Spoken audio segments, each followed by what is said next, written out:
30 വയസ്സ് കഴിഞ്ഞാൽ സ്ത്രീകൾ പൊതുവേ പറയുന്നൊരു കംപ്ലൈൻ്റ് ആണ്, ഡോക്ടറെ ഗ്യാസ് വല്ലാതെ പ്രയാസപ്പെടുത്തുന്നുണ്ട്, അല്ലെങ്കിൽ രാവിലെ പല്ല് തേക്കുന്ന സമയത്ത് തന്നെ എന്ത് ബ്രഷ് തട്ടുമ്പോൾ തന്നെ ഛർദ്ദിക്കാൻ വരിക, വോമിറ്റിംഗ് ടെൻഡൻസി കൂടുതലായിട്ട് വരിക, അതേപോലെ തന്നെ നല്ല ക്ഷീണം, പ്രത്യേകിച്ച് രാവിലെ ബെഡ് നിന്ന് അങ്ങോട്ട് പൊന്തിയില്ല, എന്തെങ്കിലും വീട്ടിലത്തെ വർക്കുകൾ ചെയ്യണമല്ലോ, കുട്ടികളെ സ്കൂളിൽ പറഞ്ഞയക്കണം, അല്ലെങ്കിൽ ഭർത്താവിന് കാര്യങ്ങൾ ചെയ്യണമല്ലോ എന്നുള്ള ഒരു ഉദ്ദേശം കൊണ്ട് മാത്രം എണീറ്റ് പോവുക. കാരണം അത്രത്തോളം ക്ഷീണം നല്ല രീതിയിൽ സ്ത്രീകളിൽ എന്ത് ചെയ്യും ബാധിക്കുന്നുണ്ടായിരിക്കും. അതേപോലെ തന്നെ പ്രത്യേകിച്ച് വൈകുന്നേര സമയങ്ങളിൽ ഒരു 3 മണി 4 മണി ആകുമ്പോൾ തന്നെ എന്ത് ചെയ്യും ആളുടെ എനർജിയൊക്കെ പോയിട്ട് എവിടെയെങ്കിലും ഒരു സ്ഥലം കിട്ടിയിട്ടുണ്ടെങ്കിൽ നേരെ ചാഞ്ഞ് ഉറങ്ങിപ്പോകുന്ന നല്ല ക്ഷീണം പിടിച്ച ഒരു അവസ്ഥ പലപ്പോഴും പല ആളുകൾക്ക് ഉണ്ടാകാറുണ്ട്. ഇത് പല മെഡിസിൻ കഴിക്കും, പല വിറ്റാമിൻ ടാബ്ലറ്റുകൾ എടുക്കും, പക്ഷേ എന്ത് ചെയ്യില്ല, ഇത് പൂർണ്ണമായിട്ട് മാറില്ല എന്നുള്ളതാണ്. അപ്പോൾ ഇന്ന് നമ്മളൊരു ഡിസ്കസ് ചെയ്യാൻ പോകുന്നത് എന്തുകൊണ്ടാണ് ഇങ്ങനെ ഒരു 30-40 വയസ്സാകുന്ന സമയത്ത് സ്ത്രീകൾ ഇങ്ങനെ പെട്ടെന്ന് ക്ഷീണിച്ചു പോകുന്നത്, അല്ലെങ്കിൽ ഇങ്ങനെ ഒരു ക്ഷീണം കൂടുതൽ വരാനുള്ള റീസൺ എന്താണ്, അതെങ്ങനെ നമുക്കത് മാനേജ് ചെയ്യാം. ഈ വിറ്റാമിൻ ഗുളികൾ കഴിക്കുന്നുണ്ട്, അല്ലെങ്കിൽ മറ്റു പല മെഡിസിൻസ് എടുക്കുന്നുണ്ട്, പക്ഷെ അത് പൂർണ്ണമായിട്ട് മാറുന്നില്ല. അപ്പോൾ നമുക്കിത് വീട്ടിൽ നിന്ന് തന്നെ നമ്മുടെ ലൈഫ് സ്റ്റൈൽ മാനേജ് ചെയ്തിട്ട് എങ്ങനെ നമുക്കത് എന്ത് ചെയ്യും മുന്നോട്ട് കൊണ്ടുപോകാതിനെ കുറിച്ചിട്ടാണ് ഇന്ന് നമ്മൾ ഡിസ്കസ് ചെയ്യാൻ പോകുന്നത്. എൻ്റെ പേര് doctor Siraj, medical officer, QNB hospital, Koduvally.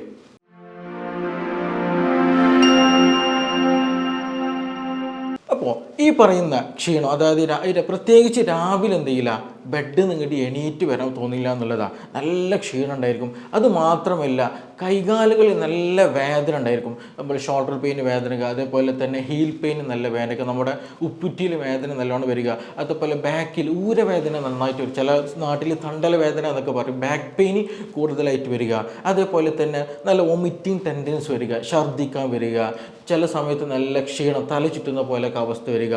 ഇതിൻ്റെയൊക്കെ ഒരു പ്രധാന റീസൺ എന്ന് പറയുന്നത് പലപ്പോഴും നമ്മൾ പല ടെസ്റ്റുകളൊക്കെ ചെയ്യും, പക്ഷേ മിക്കപ്പോഴും നമ്മൾ ഈ പറയുന്നതിൽ മെഡിസിൻ ഒക്കെ കഴിച്ചാൽ മാറുകയൊക്കെ ചെയ്യും, പക്ഷേ ഇത് വീണ്ടും റിക്കറൻ്റ് ആയിട്ട് വരാനൊരു പ്രധാന റീസൺ എന്ന് പറയുന്നത് സ്ത്രീകളിൽ ഉണ്ടാകുന്ന യൂറിനറി ട്രാക്ട് ഇൻഫെക്ഷനാണ്. ഞാനിത് പറയും, ഇത് എനിക്കറിയാമല്ലോ, ഇത് ഇങ്ങനെ തന്നെയാണല്ലോ, ഇത് വലിയ സംഭവമൊന്നും ഇല്ല എന്ന് നിങ്ങൾക്ക് തോന്നുന്നുണ്ടായിരിക്കും. പക്ഷേ മിക്ക ആളുകളും ഇത് അവഗണിക്കുമ്പോൾ ഇത് ലാസ്റ്റ് സ്റ്റേജിലേക്ക് എത്തിക്കഴിഞ്ഞിട്ടുണ്ടെങ്കിൽ നല്ല സിവിയർ ആയിട്ടുള്ള ഇൻഫെക്ഷനിലേക്ക് എത്തും, ഇമ്മ്യൂണിറ്റി നല്ല രീതിയിൽ വീക്കായി പോകും, മറ്റു പല ബുദ്ധിമുട്ടുകളിലേക്ക് നമ്മൾ നയിക്കും എന്നുള്ളതാണ്.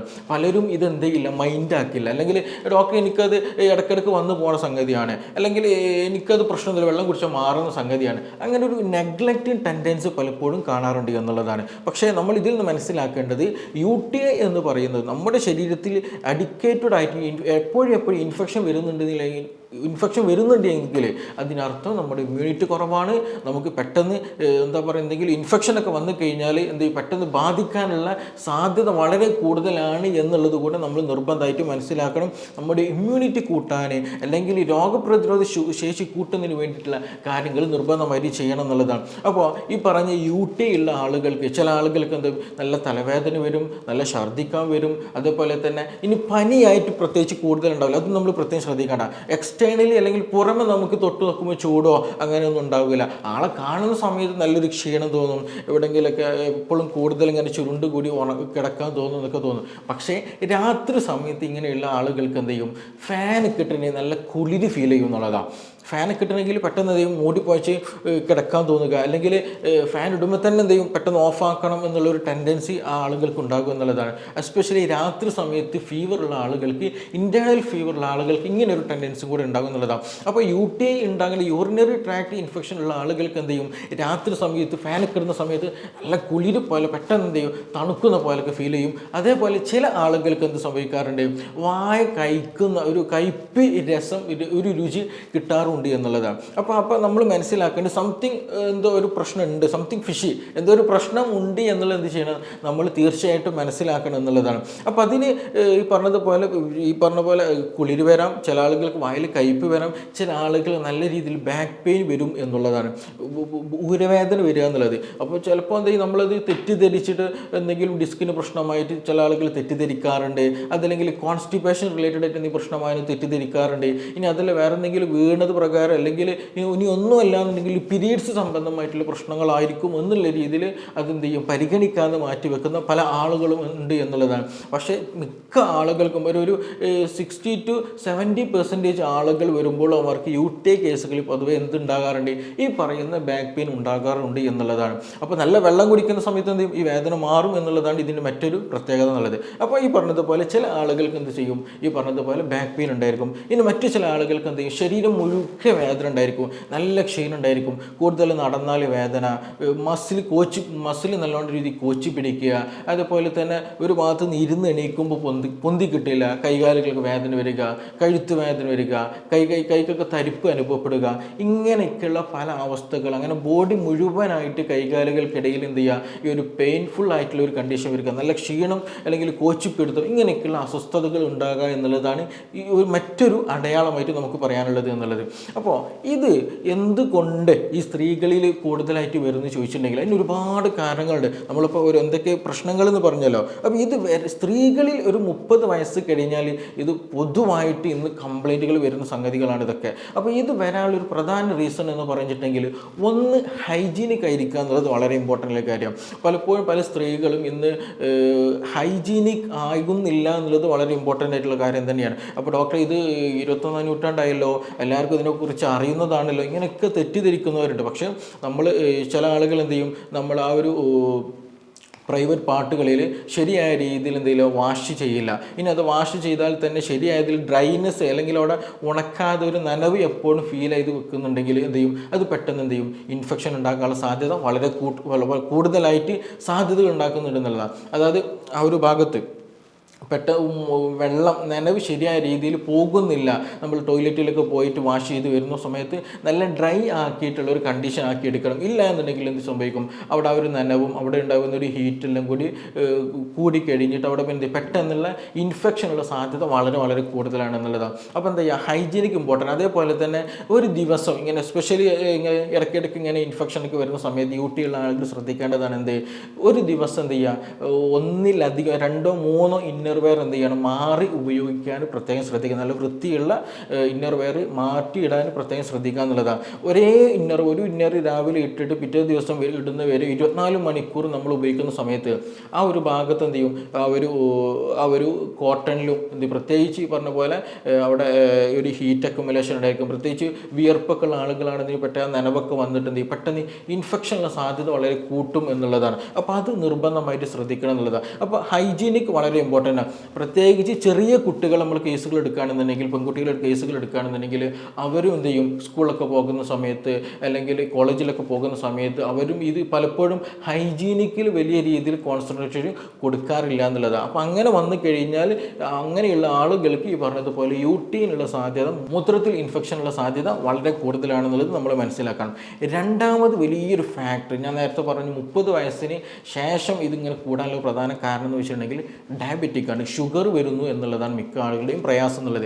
കാരണം നമ്മുടെ ഷുഗർ നമ്മുടെ ശരീരത്തെ ബാധിച്ചു കഴിഞ്ഞാൽ നമ്മുടെ ഇമ്മ്യൂണിറ്റിയെ തന്നെ നല്ല രീതിയിൽ ബാധിക്കും. അത് നമ്മൾ ടോട്ടൽ ബോഡി മെറ്റബോളിസം പക്ക എന്ത് ചെയ്യും, നല്ല മാറ്റങ്ങൾ വരും, ചിലത് കൂടും, ചിലത് ഡൗൺ ആയി പോയും. അങ്ങനെ ഇമ്മ്യൂണിറ്റി ടോട്ടൽ എന്ത് ചെയ്യും, ആ സമയത്ത് ഡൗൺ ആകുകയും ഇൻഫ്ലമേഷൻസ് അമിതമായിട്ട് ശരീരത്തിൽ വന്നുകൊണ്ടിരിക്കും എന്നുള്ളതാണ്. അതുകൊണ്ട് തന്നെ ഷുഗറുള്ള ആളുകൾക്ക് എന്ത് ചെയ്യും, നമുക്ക് തന്നെ അറിയാം, നമ്മുടെ വീട്ടിൽ അല്ലെങ്കിൽ നമ്മുടെ പരിചയത്തിലുള്ള ആളുകൾ ഉണ്ടായിരിക്കും. എന്താണ് ഈ ഷുഗർ വന്നു കഴിഞ്ഞാൽ എന്ത് ചെയ്യും, പെട്ടെന്ന് അസുഖങ്ങൾ വരും. ഒന്ന് മാറി അടുത്ത മാറി അടുത്തത്, ഇങ്ങനെ റിപ്പീറ്റഡ്ലി എന്ത് ചെയ്യും, അസുഖങ്ങൾ വരും എന്നുള്ളതാണ്. അപ്പോൾ അതൊരു കാരണമാണ്.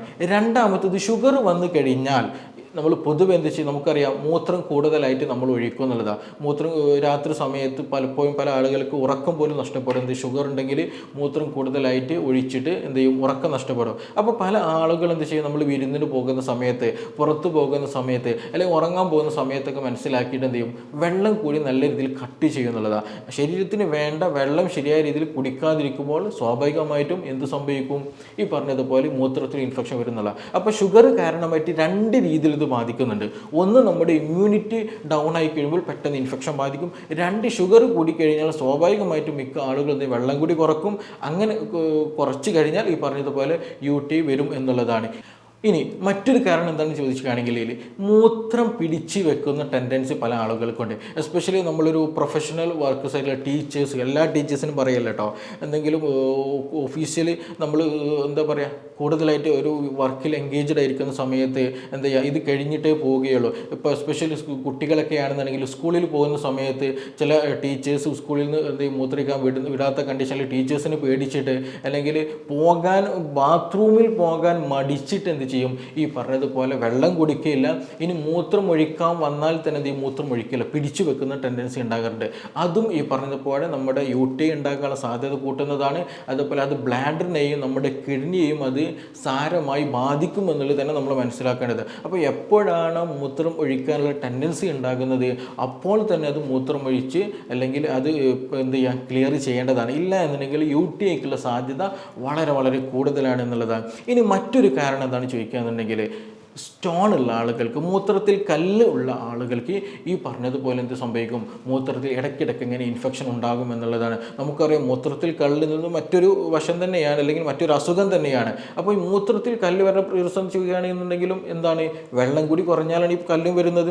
നമ്മുടെ ശരീരത്തിൽ ഒരു നമുക്കറിയാം 75% അല്ലെങ്കിൽ നിയറസ്റ്റ് ആയിട്ട് എന്തുണ്ട്, അത്രത്തോളം വെള്ളം ഉണ്ട് എന്നുള്ളതാണ്. കാരണം അപ്പോൾ ആ ഒരു വെള്ളത്തിൻ്റെ എമൗണ്ടിൽ മാറ്റങ്ങൾ വന്നു കഴിഞ്ഞാൽ എന്ത് ചെയ്യും, നമ്മുടെ ശരീരത്തിൽ ഉണ്ടാകുന്ന സോൾട്ടുകൾ അക്യുമുലേറ്റ് ചെയ്തിട്ട് എന്ത് ചെയ്യും, ഈ പറഞ്ഞ സ്റ്റോണുകളായിട്ട് മാറും എന്നുള്ളതാണ്. സിമ്പിളായിട്ട് പറയുകയാണെങ്കിൽ നമ്മുടെ യൂറിക് ആസിഡ് സ്റ്റോൺ എന്ന് പറയുന്നത്, അത് യൂറിക് ആസിഡ് എന്നുള്ളത് നമ്മുടെ ശരീരത്തിൽ ഉണ്ടാകുന്ന ഒരു ബൈ പ്രൊഡക്റ്റ് ആണ്, അല്ലെങ്കിൽ വേസ്റ്റ് മെറ്റീരിയലാണ്. അപ്പോൾ അത് പൊതുവേ എല്ലാവരുടെ ശരീരത്തിൽ എന്ത് ചെയ്യും, ഈ പറഞ്ഞതുപോലെ മൂത്രത്തിലൂടെ റിമൂവ് ചെയ്യും എന്നുള്ളതാണ്. അപ്പോൾ ഇനി അഥവാ വെള്ളം കൂടി കുറഞ്ഞ ഒരാൾ അല്ലെങ്കിൽ യൂറിക് ആസിഡ് ശരീരത്തിൽ കൂടുതലായിട്ട് ഉൽപ്പാദിപ്പിക്കപ്പെടുന്ന ആളുകളെ സംബന്ധിച്ചിടത്തോളം എന്ത് ചെയ്യും, ഈ യൂറിക് ആസിഡ് അക്യുമുലേറ്റ് ചെയ്തിട്ട് അത് പിന്നെ എന്ത് ചെയ്യും, സംശീകരിച്ചിട്ട് അത് ചെറിയ രൂപത്തിലെ കല്ലുകളായിട്ട് മാറും എന്നുള്ളതാണ്. അപ്പോൾ അങ്ങനെ യൂറിക് ആസിഡ് എന്ത് ചെയ്യും, അത് സ്റ്റോൺ ആയിട്ട് മാറും. അത് വെള്ളത്തിൻ്റെ എമൗണ്ട് നമ്മുടെ ശരീരത്തിൽ കുറഞ്ഞു കഴിഞ്ഞാൽ പിന്നീട് എന്ത് ചെയ്യും, അവിടെ സംശീകരിച്ചിട്ട് ഈ പറയുന്ന സോൾട്ടുകളെല്ലാം സ്റ്റോണുകളായിട്ട് രൂപാന്തരപ്പെടും എന്നുള്ളതാണ്.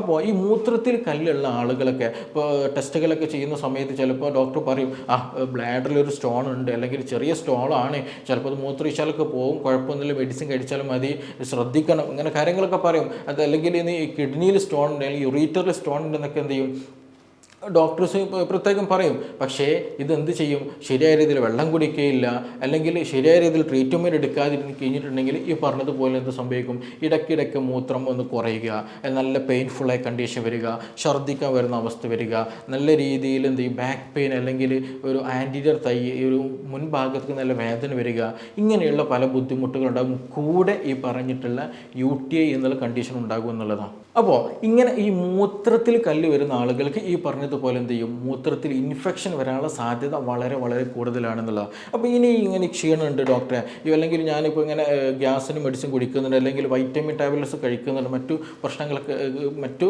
പല സപ്ലിമെൻറ്റ്സും ഞാൻ എടുക്കുന്നുണ്ട്, ഞാൻ ഇനി എന്ത് ചെയ്യണം എന്നുള്ളത് പലർക്കും സംശയം ഉണ്ടായിരിക്കും. നിങ്ങൾ ആദ്യം ചെയ്യേണ്ടത് ഇത് കൺഫേം ചെയ്യുക എന്നുള്ളതാണ്. അതിന് ഒരുപാട് ടെസ്റ്റുകൾ ഉണ്ടെങ്കിലും സിമ്പിളായിട്ട് നമുക്ക് ലാബിൽ ചെയ്യാൻ പറ്റുന്ന ടെസ്റ്റാണ് UTI അല്ലെങ്കിൽ യൂറിൻ RE എന്ന് പറയും, യൂറിൻ റുട്ടീൻ എക്സാമിനേഷൻ എന്ന് പറയും, URE എന്നുള്ളത്.